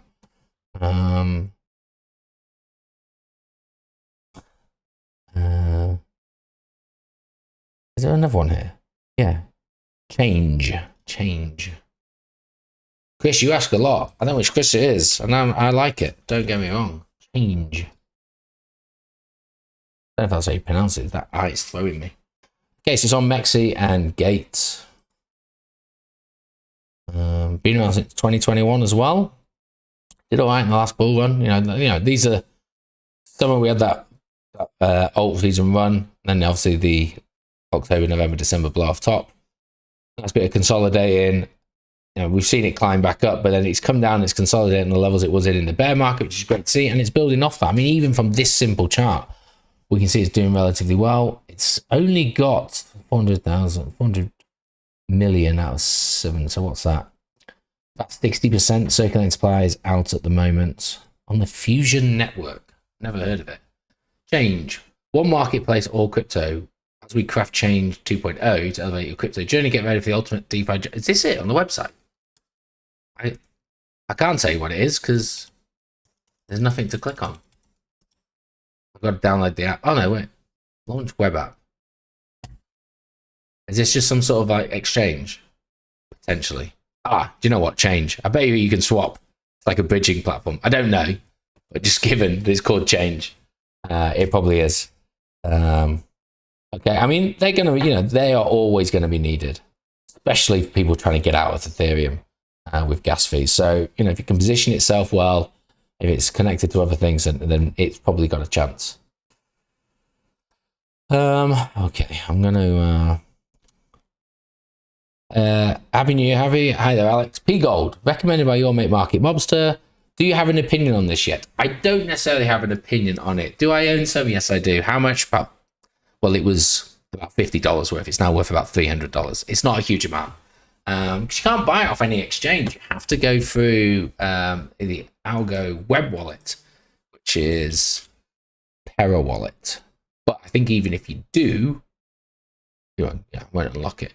There's not much in there anyway. But even if you do, you have to then move on to the you have to transfer your web wallet across. So yeah, 371. So not much. I got it. So how did this come about? Right. Okay. Very quickly. There was an interview with Dr. Gavin Wood. Don't know why I call him Dr. Gavin Wood. Gavster. And he was just talking about how what he'd really like to see is an asset in the treasury that wasn't linked to the Polkadot ecosystem. And it was sort of a throwaway comment like that. And so someone created Polka Gold, which is going to be used as an asset for the ecosystem. Now, it's one of those no mine, no pre-sale, fair launch. So all 100% of the tokens were launched at day one. So if you really wanted to get it, you just had to buy it off that exchange. And it was only available on Tinyman exchange. So it's all out there at the moment. It started off as a bit of a meme. It has got a little bit of a cult following. I literally bought some because, as you just said there, I saw Market Mobster talking about it, and I just thought I'd go through the process. I own next, and I think it'll do what it'll do. It's a bit of a meme for me at the moment, but hey, we'll see. It's not endorsed by Gavin Wood. He made a comment, and someone off the back of that has gone and done something. It's not like he has backed it. But yeah, we'll see. You can stake it and a few other things with it. Have you heard of DAG, as in the crypto, being mentioned a bit on Twitter? I have not. DAG. Constellation. No, I've never heard of this. Okay. So it's been around. Bloody hell, it's been around since 2018. Has it been rebranded? Because one, DAG doesn't seem to time with that name. I don't know. It's been around a long time. I would have thought maybe I might have come across it, but I have honestly never heard of it. We've had the run up, and this is like every other altcoin. 90% pullback. It's starting to build back through. It's only at 6 cents. So if you are bullish on it, if you do believe in it, I don't know what the project is. It's only an 8x to all-time high. It's not impossible. It's only got 34% of its circulating supply out there, and I don't know what the emission rate is. So that's something that you just need to check in on. It's $85 million market cap, so not particularly aggressive either. And it's on some exchanges that you can trust. So yeah, I've never heard of it. Go on. Let's just click on this, see if the website tells me in one page what it does. Introducing DTM. Is this the right one? DTM and Door.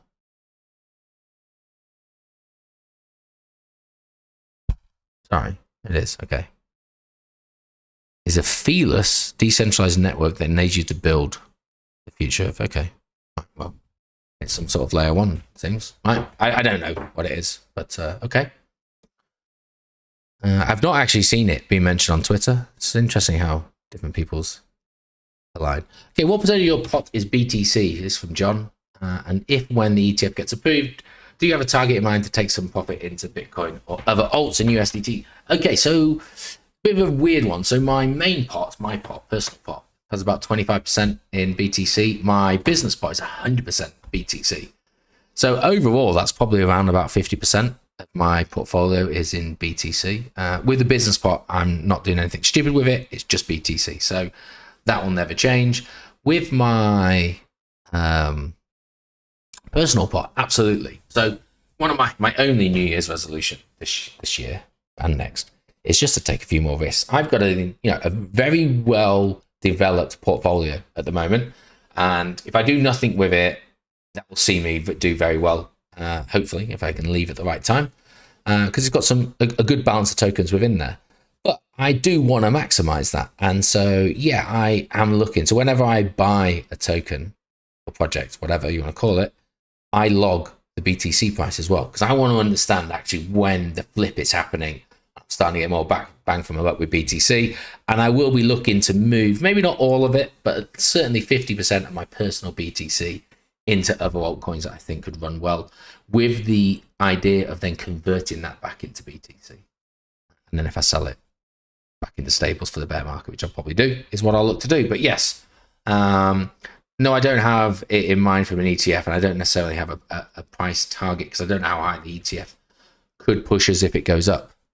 John Zemper, do you think today's last night's pump is a run-up to sell the news events for the pending ETF?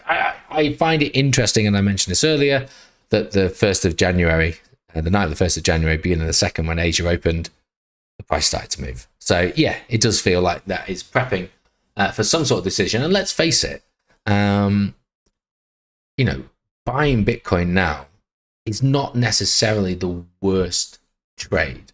Now, hear me out here, because if it's approved and it pumps, you sat in Bitcoin. Brilliant. If, however, it's approved, but it's a sell the news event and it dumps, the rest of the market is going to dump harder. So it's likely that if I'm a BTC dominance, you'll still be better off when you then convert that back into an altcoin. Okay, not as better off as you would have been if you were in stables, but if Bitcoin doesn't dump as hard as alts, then yeah, when you convert whatever you've got left into altcoins that you were interested in anyway, you should still get more than what you had if you bought right now. Of course, if you stay in stables, that wouldn't be the case. And if it sells exactly this, if it dumps, exactly the same. So if it's rejected, it's exactly the same reason. Although I think the markets will crash even harder if it's a full-on rejection. With so many changes, so I'm moving on to the next one from John. With so many changes in exchanges, what is the best? I'm not sure if you wrote this when you were drunk after New Year's Eve. Is the best current on and off ramp for me? My on ramp. I currently use Swisswall, convert to USDT, send to Mexi. Is there a better option to save on fees?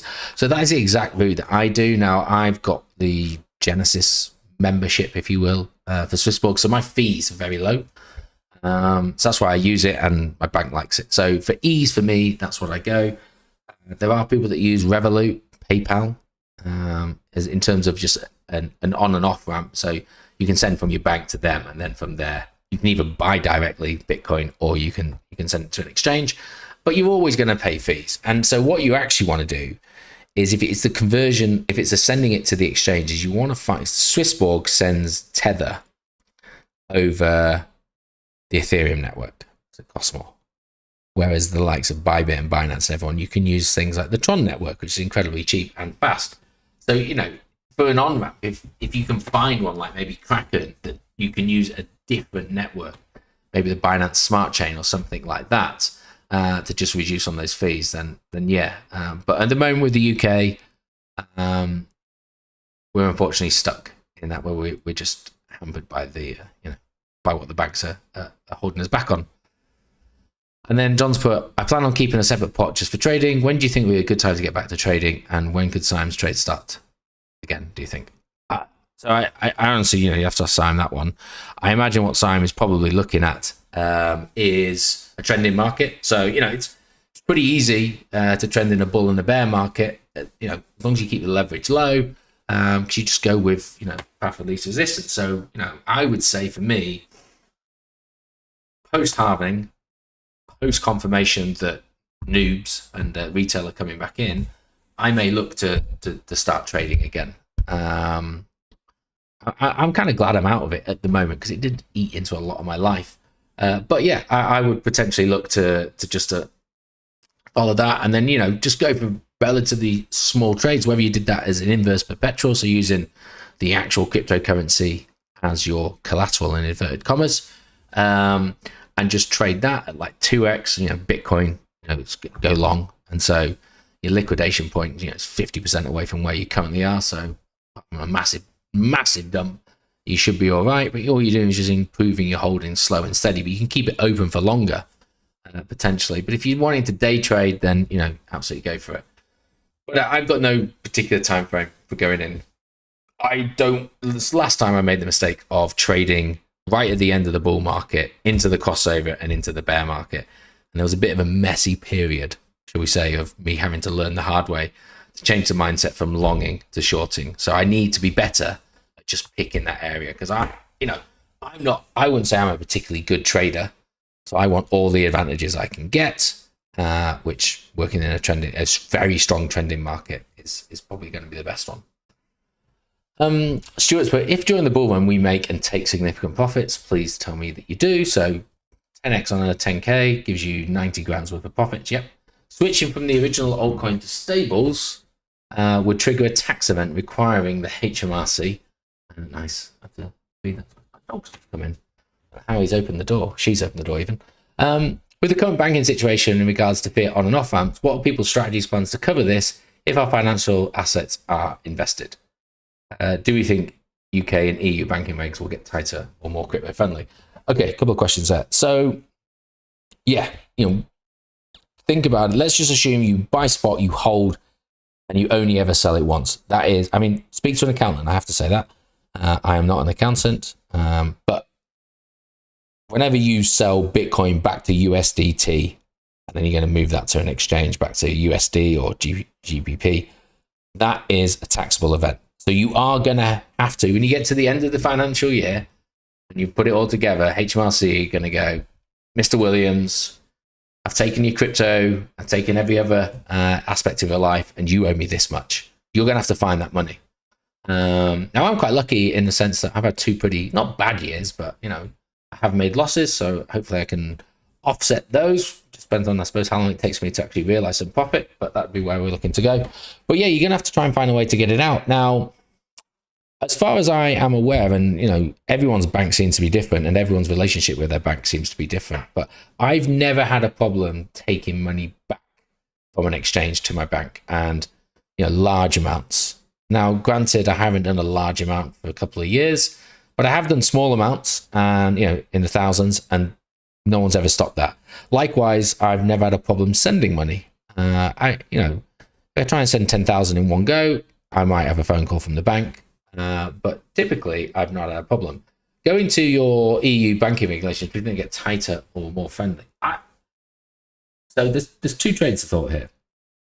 One, past experience has said to me that in bull markets, banks get friendlier, and in bear markets, they get tighter.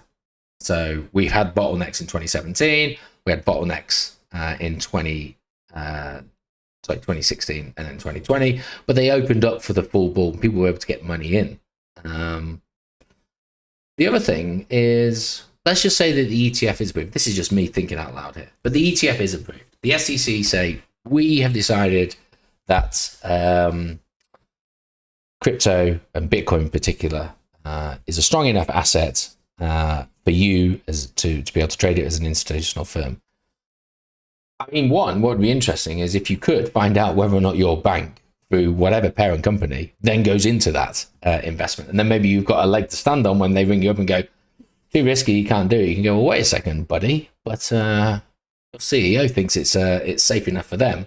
But, you know, what leg do they really have to stand on? If suddenly the SEC, who have obviously, you know, been dead against crypto for some time, are suddenly saying, giving it the rubber stamp, say, actually, you know, we think it is a safe enough asset for you to trade, or you to go to an institution and them to trade it on your behalf, then, you know, my mind is, well, how long can the banks really hold out and say this is too risky for you? Because it won't be long before other centralized banks will kind of just go, yep, okay, it kind of is safe. So I do feel that we may be on the cusp of a narrative shift now.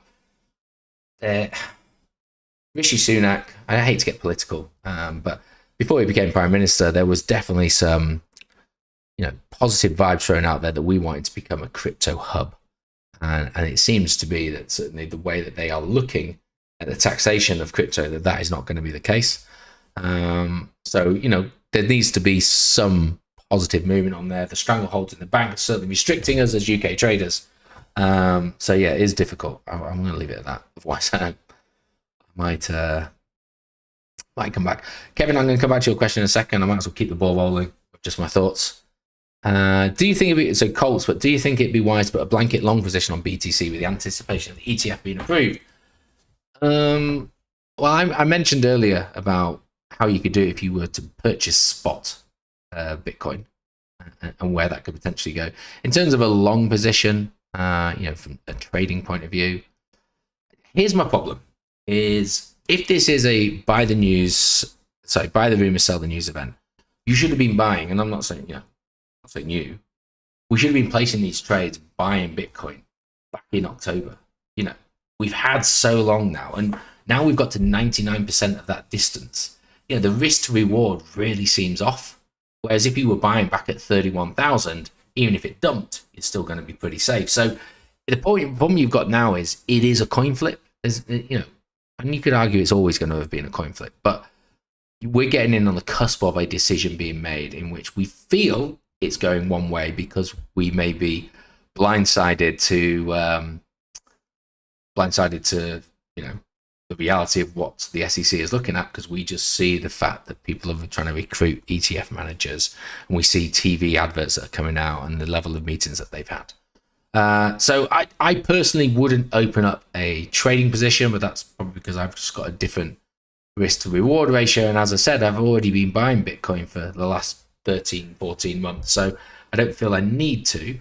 The other thing you've got to bear in mind, and going back to the poll we did, you know, 73%, 3/4 of the people that are watching are saying we're probably going to see swings up and down. And I think that's what we'll see. So, you know, let's just say it gets approved a week today, whilst we're on the Avenger call, a week today, 9th of January, and it massively shoots up because that's it. That's all that people hear from the news. People see on Twitter, they open up their mobile app as quick as they can and they just hit buy.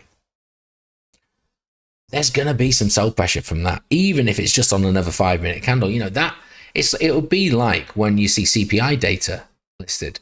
Yes, it may look horrific. I think my phone's ringing. It may look horrific if you're outside of the market for the first 15, 20, maybe an hour, as it's just green. But there'll be some opportunity for a pullback then. And from a trading point of view, you could, you know, if you're good at day trading and you understand how to do that, look for some telltale signs to maybe try and sort of do very short-term trades, you know, longing and shorting it to try and get, you know, more trades in than just having one hope, you know, hit it and hope trade open. Tough one. I mean, how often do you stare at your computer? How often are you in front of your charts? And, you know, we don't know when it's going to happen. It's not like we know, it's not like CPI, we know the data, the day and the time it's coming out. This could drop on us at any moment. Luke's put, on the future Avenger call, can you run through how you're tackling the tracking and recording of staking rewards for TAL on the Delta app? I haven't done it for TAL on the Delta app. How am I doing on the Delta app? So bear in mind, for tax purposes, Delta doesn't really help you. If you're going to use one of those softwares, you actually need to use the likes of Coinly and the other ones. So what do I do with my staking rewards for any token, Polkadot or whatever? I keep it really basic because I'm not necessarily worried how correct it is, because when I plug my wallet address into the software I use, I'll get the correct. But all I do for staking rewards is I open up a new investment, I put the price as 0, and then I just cumulatively add all the staking rewards. So, for Polkadot, day, whatever it is today, I might have 1,747. Tomorrow I might have, go to update it and I go and check and I got 1,755. So I just put that in, it's at 0 price, and it will just tell me, because that's how much I actually own. It will add all the staking rewards to what my original pot was, and then that'll just convert to what my rough price is. I'm not saying it's the cleanest way of doing it, but that has served me well for all my staking rewards. With Tau, I'll get back to Kevin's at the moment. I've sort of been in limbo of needing to unstake it all because I had it over a couple of wallets, then just move it onto either the polkadot.js or the web wallet, and then I'll stake it again. But I just haven't got around to doing that, so I'm not necessarily there. But again, if you know how much it is that you stake, because I know it's very basic, the UI. So let's just say that you stake 50. When you go on it, you've got to know what your original amount was exactly. But when you go on it, you'll see how much you hold, and it'll be 50.03. You're like, okay, well, I've earned 0.3. So again, you could just add that to Delta. You don't necessarily have to go through the wallet, the info stats and have a look at that way. If you're not looking for it super detailed. Now, for taxing purposes, you are going to need that, and I don't know if Tau system is adaptable within Coinly and the like. So I'll have to check that one out. John, can you talk about trading volume? John, I'm going to cover that next week because I've just realized it's getting pretty late. I appreciate it's the first one back, but can I leave that question for next week and then we can talk about it? I've seen you were talking Discord about it. You're talking about the volume indicator and how that's worked out. Yep, happy to go through that. I'll do it next week. So I just want to cover these two Tau ones. I'll go over the two Tau wallets, pros and cons of both, and then you've put Habib. If the Bitcoin ETF is approved, how soon until the average Joe public can invest into it via a broker or through SIPs? I'll be honest, I actually don't know. And I did see your question. I did see your question in Discord. I think Bijan said it's 6 weeks, but he was going to have a look at it. I did try and have an initial look, but I couldn't see anything that, kind of laid it out. It's a bit like when I've tried to go through some of the ETF guidelines. I've always wanted to know, can you own the asset in which you want to put into an ETF before that has been approved? I can't seem to find anything on that. But I will look into how quickly they think it is. But ultimately, it gets approved. Then they need to go out, because they'll be in competition with all the other ones that get approved. They'll need to try and find customers. And then they need to set it up. Potentially they need to buy it, need to move it, need to get their manager to sign it off, then move it to the custodian that's going to look after it. And whilst, it could be relatively quick because blockchain's not that slow, I'm sure there's going to be some, checks and balances that need to be done. But I'll have a look. In terms of the two web wallets, well, that's going back to Kevin's. So the Chrome extension Tau. So you just go into Google and you type in Tau Chrome extension. Why is that? I thought that would have popped up by now. I spelled it wrong as well. Okay, here we go. Yeah, BitTensor wallet. So you just click on that. Yeah, I did spell that. I put T instead of an S. And then you can just download it. I've obviously already downloaded it. So if you've done it through the BitTensor website, they're going to cease that UI. Your wallet address will still exist, but you need to just transfer it over. And so they're using this one at the moment. So anyway, it's up in the corner. You can open it up. Looks like this. And then this is one of the ones I've got. I need to move across. Here's another one. And then I haven't done all the other ones yet. but I can do it with this one for you. I left this one because if you remember last week or so, I set this one up so that I could just show you how to do it. So if you already have one that is existing, you'll need to transfer it across. So you go into accounts and you can see there's a plus sign and then there's a, I don't know, an arrow pointing down sign, an import. You go in, you type in your 12-word seed address, you hit next step, you set a password, you give it a name, and bang, it's there for you. And you don't have to move it. Even if it was staked, it will remain staked. So if that's all you need to do, then that's it. If, however, you want to stake, and you can see that you got your balance, it's actually a lot simpler to do it this way than it is to do on the old web wallet. So you just hit stake, delegate his address, and you can select the address from here. Give it a second. So I use BitTensor Guru, so I can click on that, but you can hit the show all, and it'll give you all of them. So I'm going to go back to BitTensor Guru, which I think most of us are used. You click on that, select Delegator. Oops, click on that. There we go. So I haven't staked anything at the moment. So you can kind of see nominators are there, total amount staked with him. My stake is 0, and daily rewards is there. So then I hit continue. The amount I want to stake, so 1. Then I just hit stake. And my password. What's my password? Can't remember now. Do that. It is. And then I just hit confirm. And then you'll see here it's at 10%, and it just effectively goes through that, and that's it. And then to unstake it, it's the exact same. I was hoping it would have done that a bit quicker. But yeah, so that's fairly it. Now, in terms of pros and cons of the web wallets, I haven't used the Polkadot.js, so I can't speak for that one. Let's just talk about the biggest cons.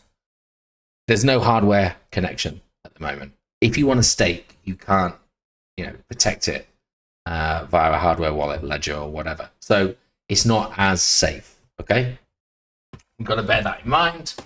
And if you're doing a large amount, you might want to spread it across multiple wallets. At least that's giving you some security. In terms of cons as well, I suppose, it is difficult to see and to work your way through if it's staked, if it's not staked. Because look, my account just says that on the dashboard. It doesn't give me a breakdown on the dashboard of whether or not it's staked, what my current rewards are, or anything like that. You just don't know. And to find all that stuff out, you have to go through the process of staking it again, and then you can get a bit more detail. So it's a bit cumbersome like that, a bit lazy, I suppose, ultimately. The other thing I don't like is normally you just got a sign out button, but with this one, you have to hit forget. And then you have to, go back in with your mnemonic again, which is a bit of a pain, but you just got to have it to hand. There's no other way of signing out, but it is good practice to just make sure that this is not always connected. Why won't it let me back out of it? In terms of positives, I think it is easier to use than the previous one. You don't have to wait for the things to refresh and load. You can just do it as you naturally would. I was able to transfer it. It didn't seem to cost me any fees whatsoever in some of the wallets when I moved this into this one. So there was nothing really there too much to worry about. And that's probably all I've really got with it. I don't have a lot of BitTensor at all. So, I'm wondering whether or not it's even worth me staking it at the moment, and maybe I just try and find somewhere secure to keep it. But as it stands at the moment, I'm just doing this just so I can try and understand it. Hopefully that kills both of those questions in one go. Right, let's just double check. I think that's where we've got to. Let's just have a look through the chat. Christopher, I personally find it hard to believe spot ETFs will be approved this time. They moved the goalpost just before round, cash, not crypto. The least they will do is ask for further info. Yeah, potentially. I mean, everyone seems to think that they know it's getting approved. And even, advisors and insiders are saying that. Can you imagine if it's not rejected, if it's postponed? I mean, if you reject it, yeah, bad. If it's postponed, I think it's just going to knock the wind out of everybody. Richard, if change pumps, FSN should pump. Okay, I'll have a look at FSN as well. I'm not sure what that is. Jamie's put, if you had dry powder right now and not as much Bitcoin as you want for halving, would you convert stables into BTC, or do you sit pretty until after the announcement? I'd probably sit pretty. to be honest. For me, Jamie, I'm of the mind of, I think the market needs a correction. That's my. Show me the chart and I'll tell you the news type event here. Let's get rid of all this crap off here. No, I want 50. All right, we just have to look through it all and just look on the daily. But look how far away we are from the 50. We've not touched the 50 EMA for the best part of 2.5 months. It just needs a correction. It needs a pullback at some stage. And so I talk about taking risks. For me, I don't really want to be buying any token new at the moment, because I think the riskier play, but the what's the word I'm looking for? The more sensible play is actually to sit on my hands and not to buy into the hype. I'm just expect that there will be a pullback, because we can't keep on going up. And I mentioned this a couple of calls ago when we were back in the high 30s. I'd rather wait. We're talking about should I get in then? And I was like, well, even if it goes to 40, 50,000, it still will require that pullback. And I'd rather wait till the pullback has happened. So at least I know that we've flushed it out. We've reset all of the indicators, all of the RSIs or whatever else you want to do. Reset the sentiment so that we're feeling more neutral again, rather than buying when it's still hot on the precipice of a 50-50 call, which will really move the market. And so, okay, look, we get approved tomorrow, it goes to 50,000 and it never comes back. Okay, I could have bought 10% more than I ended up buying. Okay, more for me. But the converse of that is, if we have that correction, and even if it only goes to 40,000, I can buy more than if I bought at 45. And I could, so that's me taking a risk, because everyone's saying it's approved. Everyone's saying it's only up. I'm thinking, no, I'm going with my experience, however relevant that is to you guys, and everything that just seems to suggest that we can't continue to go up. We need that pullback. And so I would sit on it. That's my opinion. That's what I'm doing. Yes, I've bought a couple of little things. Like, I bought Tau, maybe some extra Tau at the wrong time, but okay, I can live with that. Alpha Zero, I do want to buy. We didn't go through Alpha Zero, but I do feel that Alpha Zero is in a beautiful falling compression, isn't it? This feels like this should be bought, and because I've done the research into it now and I like it, spoiler alert, I feel like I should buy some, because this might just skyrocket up as it's done in the other moves. Okay, I hope that one helps. I think you've said it has. Stuart's put got a shoot. Okay, thanks for that, Colt. Sorry, when I say young, I am referring to perps. Okay, I think so that's kind of all of that. Right, I'm going to go onto full screen. It's been 2 hours. I appreciate we've not had one for 2.5 weeks, so perhaps there was quite a bit to talk about. Hopefully that wasn't too much rambling. What I will say is, I will be watching the news, listening out, watching Twitter, watching price action.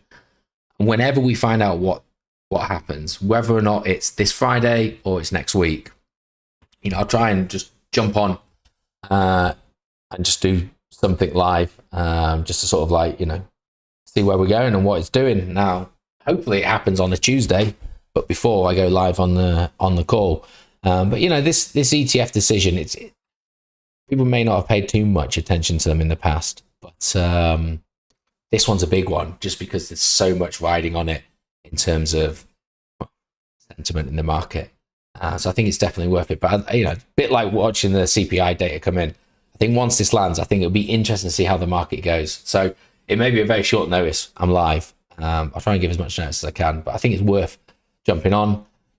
Going back to the whole point of what this whole week's one's about, though, we have started the bull season. We've left that consolidation period. We're now in the year in which the bull market starts, whether it's before the halving or if it's afterwards. When we fast forward 12 months from now, we should all be sitting pretty, looking back at these levels, going, it wasn't too bad an entry.